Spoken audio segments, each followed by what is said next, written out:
Your true wealth is your time and freedom. Money is just a tool for trading your time. It's a container to store your economic energy until you're ready to deploy it. But the whole world has been turned away from real money and has been fooled into using currency. A deceitful impostor that is silently stealing your two most valuable assets, your time and your freedom. Welcome to the rabbit hole. We are entering a period of financial crisis that is the greatest the world has ever known. The wealth transfer that will take place during this decade is the greatest wealth transfer in history. Wealth is never destroyed, it is merely transferred, and that means that on the opposite side of every crisis there is an opportunity. The great news is that all you have to do to turn this crisis into your great opportunity is to educate yourself. I believe that the best investment that you can make in your lifetime is your own education. Education on the history of money, education on finance, education on how the global economy works, education on how all of these guys, the central bankers, the stock market, how they can cheat you, how they can scam you. If you learn what is going on and how the financial world works, you can put yourself on the correct side of this wealth transfer.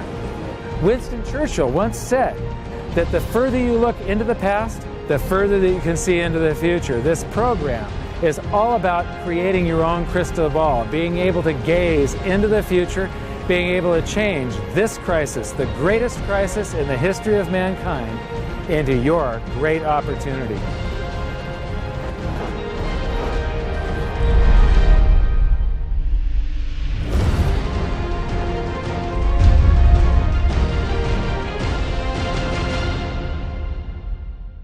The hidden secrets of money, some of them are hidden in plain sight. They're like right in front of you. The way the monetary system works is something that isn't actually hidden away from all of us. It's out in the open, but it's complex and people just they can't see how it works. It's hard for them to imagine that we're living in such a hoax. Others are meant to be secret, but the truth is slowly coming out, like the Federal Reserve being a private corporation and not really part of the U.S. government. But when I started studying this, what I found was that there was no place that I could point people to where they could get it all in one spot. And so I basically decided to write my book about it and consolidate monetary history, economics, the markets, fundamentals of gold and silver. There's a lot of smoke and mirrors in economics, and I've sort of made it my job to lift the fog for people.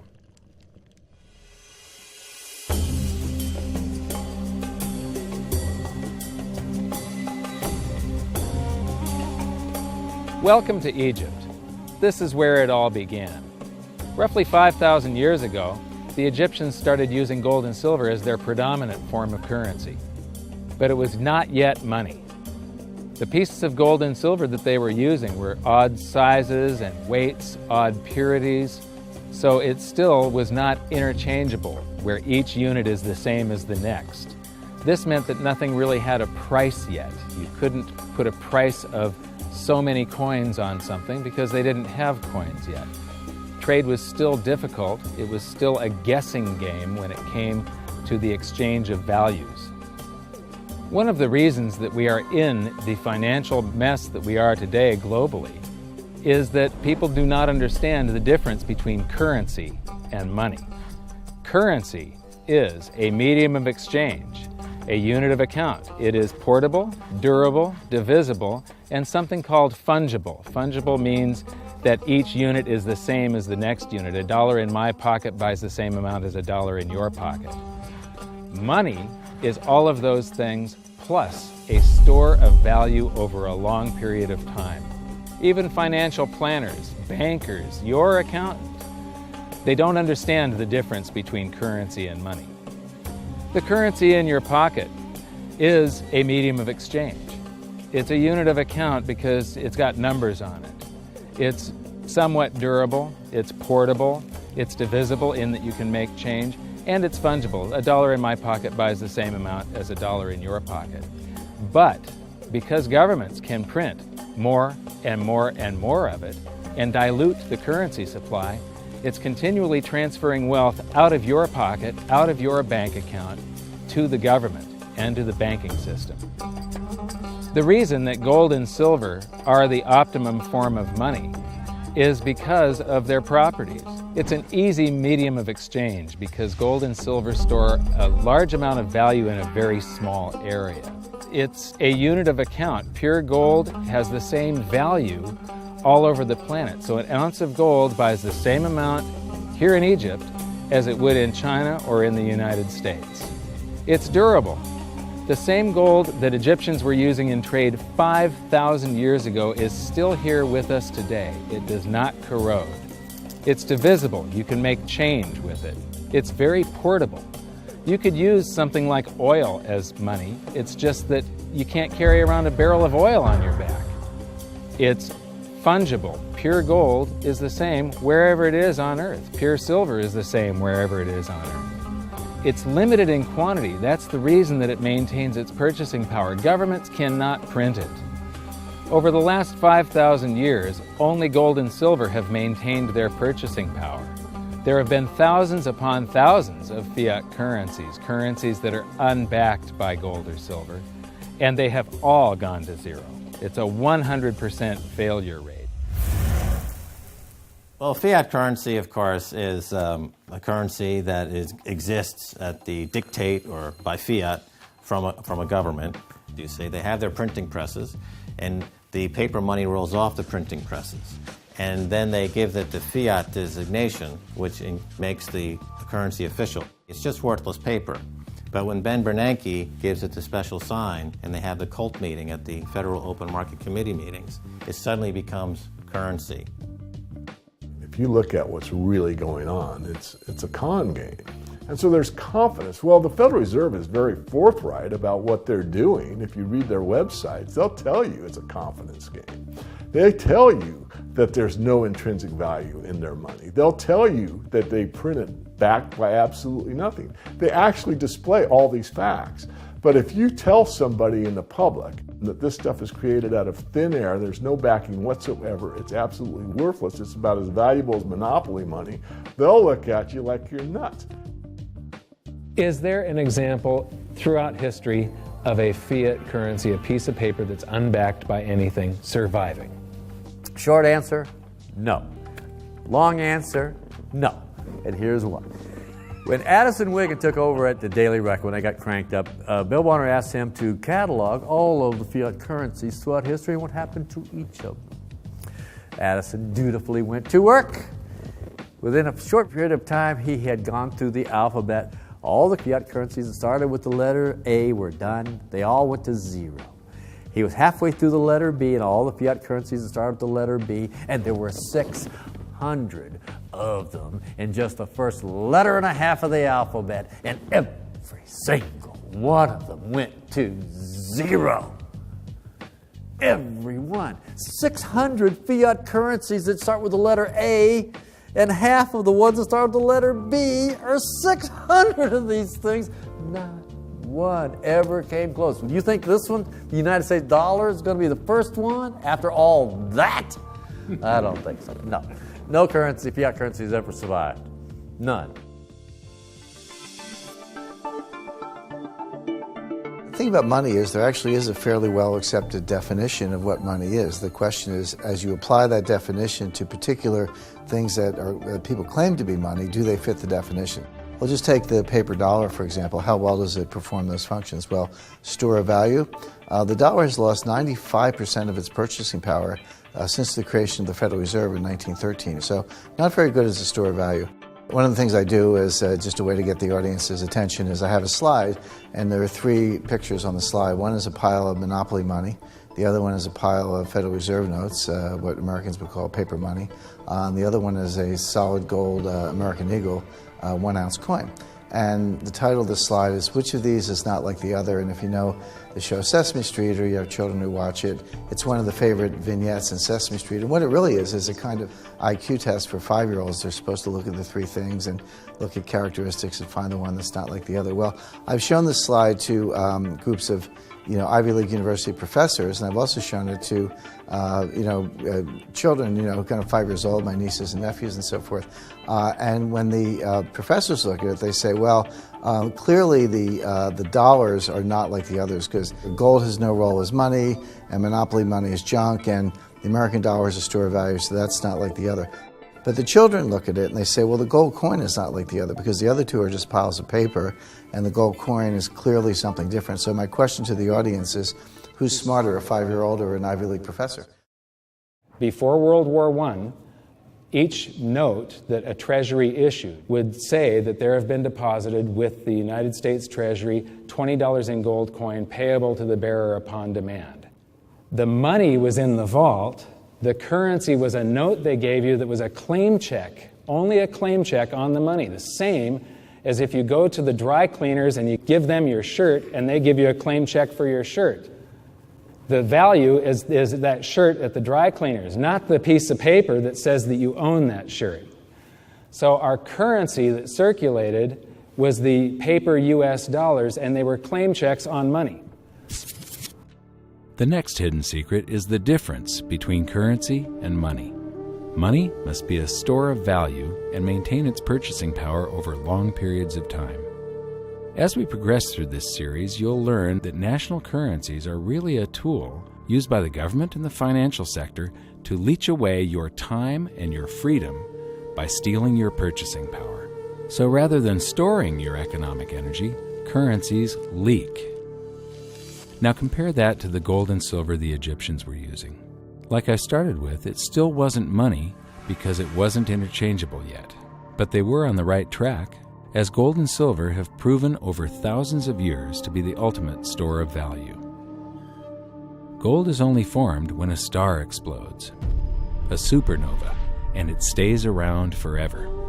This is one of the properties that make it the ultimate money.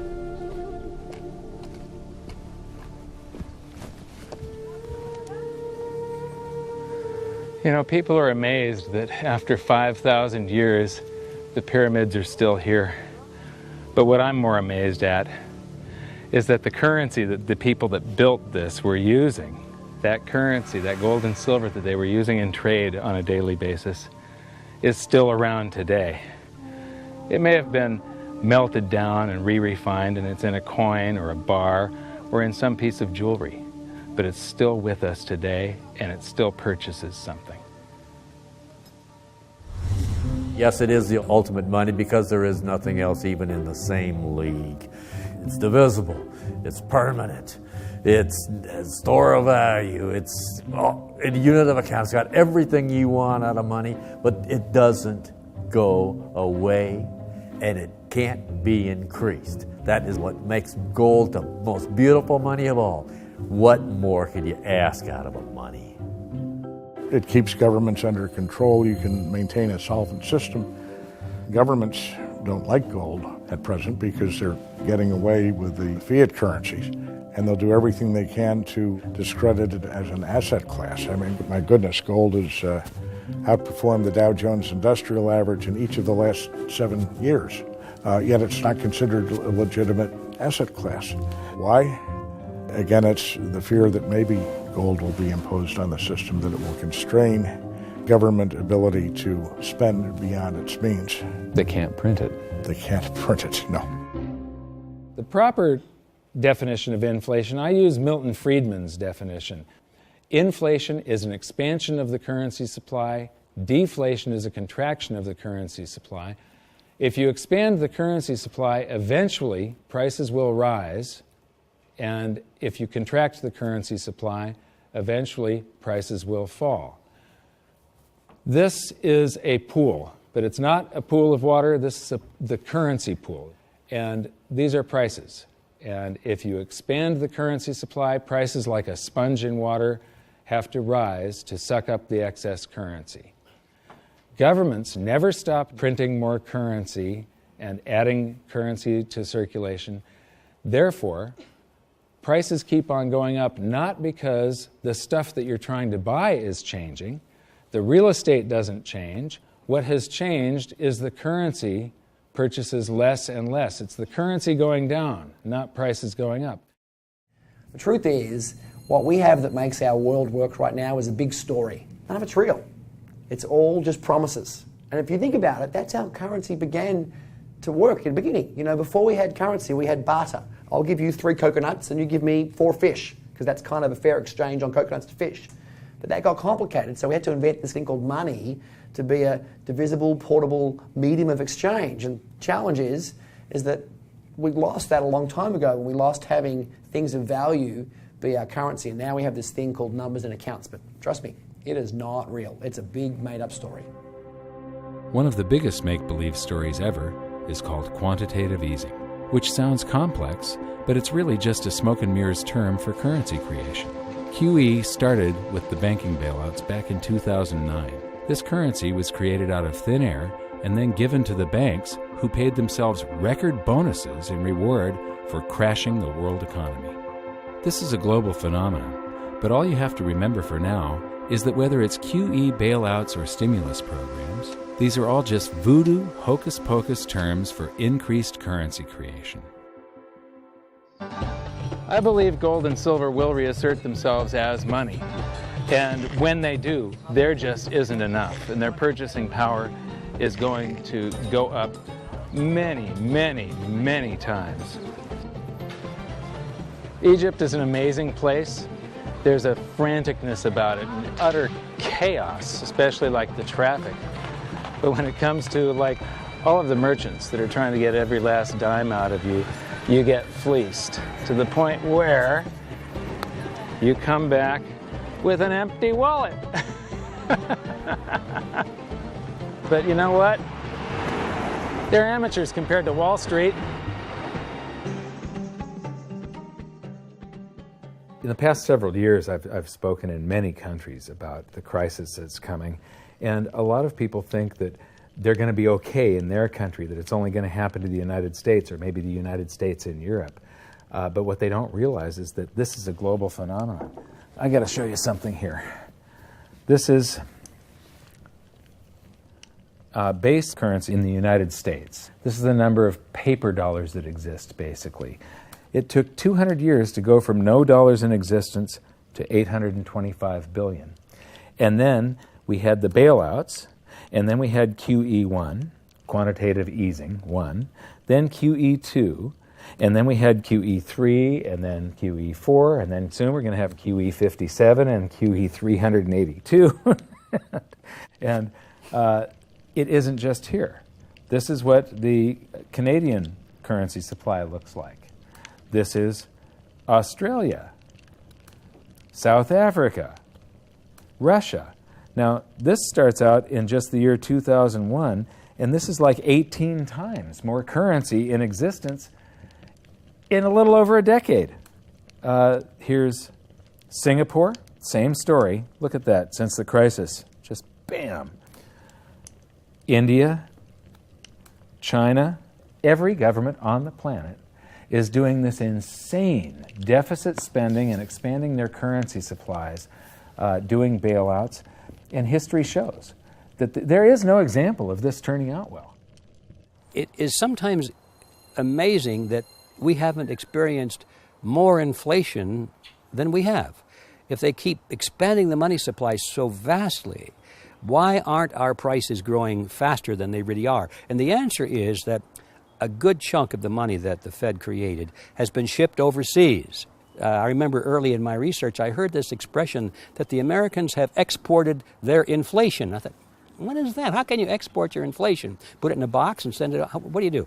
Well, now I understand. You export your inflation by simply sending all these dollars that you created to these other countries, and then they send you their refrigerators and their cars and whatever, their TV sets. So you get hardware, and they get little pieces of paper. It's a great deal for the American people for a while. For a while. Sooner or later, all of those pigeons come home to roost. When the time comes, as it looks like it's now coming, when the rest of the world is saying, we don't want to play this game anymore, Uncle Sam's dollars are just becoming worthless, there are too many of them, we've got to find something else other than American dollars, then those dollars start to come back to America. People say, we don't want them anymore, what do we do with them? Once this revs up, and we've got this little trickle of money coming back that we previously exported, once it becomes a flood and it starts to rush back, now we are getting our former exported inflation brought back to us, and then we'll see the quantity of money inside the United States grow much more rapidly even than the Federal Reserve can create it, because we're getting a previous money back. And that's when we will really see the tanking of the U.S. dollar in terms of what it will buy. During the second round of quantitative easing, global food prices went up 60%. And this created a humanitarian disaster for the 2 billion people on Earth who live on less than $2 a day. These people were hungry to start with, they became hungrier, and some of them started overthrowing their governments in North Africa and around the Middle East. So quantitative easing was the spark that ignited the Arab Spring. So that's it. When you create money, you get some sort of inflation.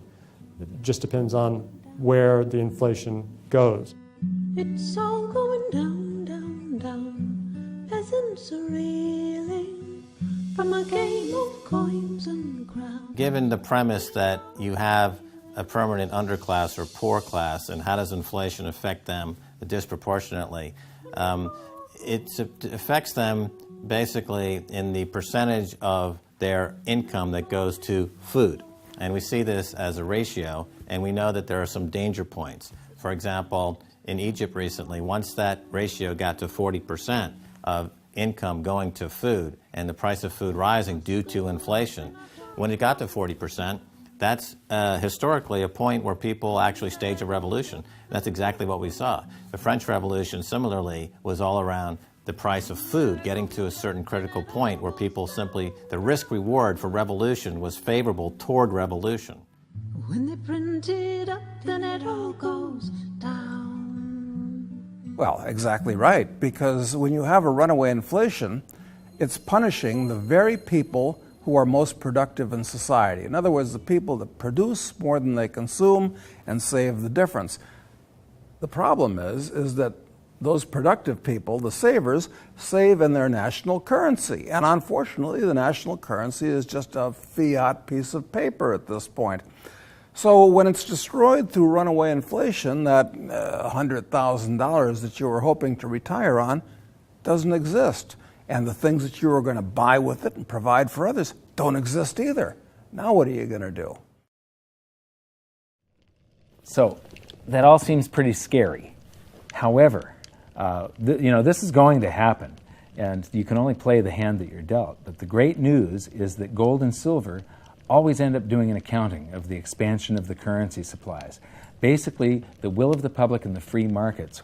When governments do this kind of stuff to their currency supply, they debase it. Eventually it comes back in inflation. People sense the loss of their purchasing power.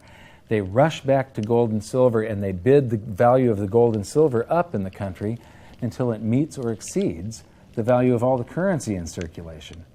This is a process that's been going on over and over again throughout history, except this time it's happening on a global scale. It has never before happened in all countries at once. And that means that this is the greatest wealth transfer in history. Therefore, it's the greatest opportunity in history, and it's not going to happen again in your lifetime. So now we've learned that your true wealth is your time and your freedom. Money is a trading tool that stores the economic energy that is your time and freedom, whereas currencies leak them away. Gold and silver are the ultimate money simply because of their properties. Fiat currencies are based solely on confidence and always return to their intrinsic value of zero. Governments don't like gold because it imposes restraint. Rising prices are a symptom of an expanding currency supply, and gold and silver always account for an expanding currency supply. So that's it for this episode. Join me next time as we begin to investigate how monetary history just repeats and repeats, and how gold and silver always win the battle between currency and money. Until then, my challenge to you is to stop calling currency money. It's a crucial first step towards setting your mind free of all this economic voodoo and changing your context. You can learn more by watching the bonus features on our website, and if you have any questions, you can post them there, and we'll answer some of your questions in future bonus features. So good luck, thanks for watching, and we'll see you next time.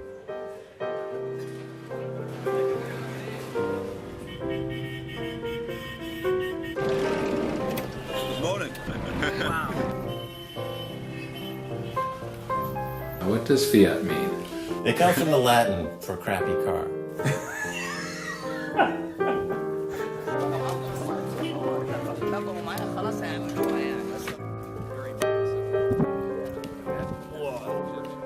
In the desert in a suit. My camel died. You're not too sure about that, are you? Huh?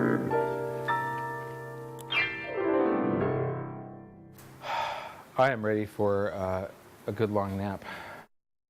Hi, welcome to this bonus feature for the very first episode of Hidden Secrets of Money.